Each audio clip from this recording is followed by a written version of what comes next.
গাজীপুরের কাপাসিয়ার সেই বিভীষিকাময় ৫ খুনের ঘটনার পর কেটে গেছে কয়েকদিন, কিন্তু রাউতকোনা গ্রামের সেই বাড়ির ভেতরের রক্তাক্ত দৃশ্য এখনো যেন তাড়া করে ফিরছে পুরো এলাকাকে। স্ত্রী, ৩ শিশুকন্যা আর শ্যালককে নির্মমভাবে হত্যা করার অভিযোগে যাকে খুঁজছিল আইনশৃঙ্খলা বাহিনী, সেই ফোরকান মিয়ার রহস্যেরও যেন শেষ হলো পদ্মার কালো জলে।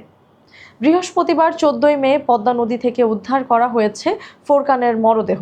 এর আগে পদ্মা সেতুর ওপর থেকে উদ্ধার করা হয় তার ব্যাগ ও জামাকাপড়।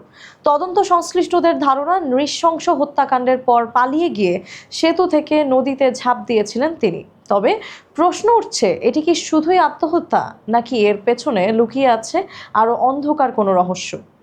গত শুক্রবার গভীর রাতে কাপাসিয়ার রাউতকোনা গ্রামের একটি ভাড়া বাসায় ঘটে যায় সেই ভয়াবহ হত্যাকাণ্ড। ঘরের ভেতরে পড়েছিল ৩ শিশুকন্যার গলাকাটা মরদেহ। পাশের কক্ষে নিথর পড়ে থাকা মা শারমিন, জানালার গ্রিলে তার হাত মুখ বাঁধা অবস্থায় ঝুলছিল, আর বিছানার ওপর ছিল শ্যালক রসুল মিয়ার মরদেহ।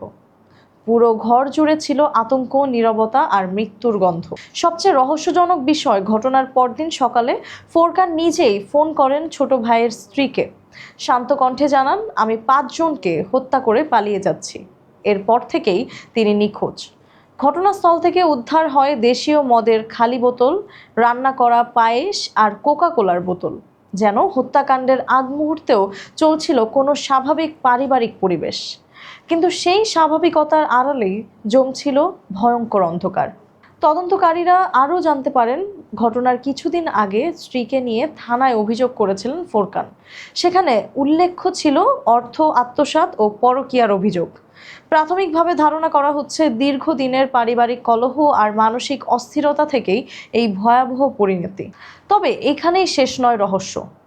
ফোরকানের মৃত্যু কি অপরাধবোধ থেকে আত্মহত্যা, নাকি পুরো ঘটনার পেছনে আছে অন্য কোনো অজানা অধ্যায়?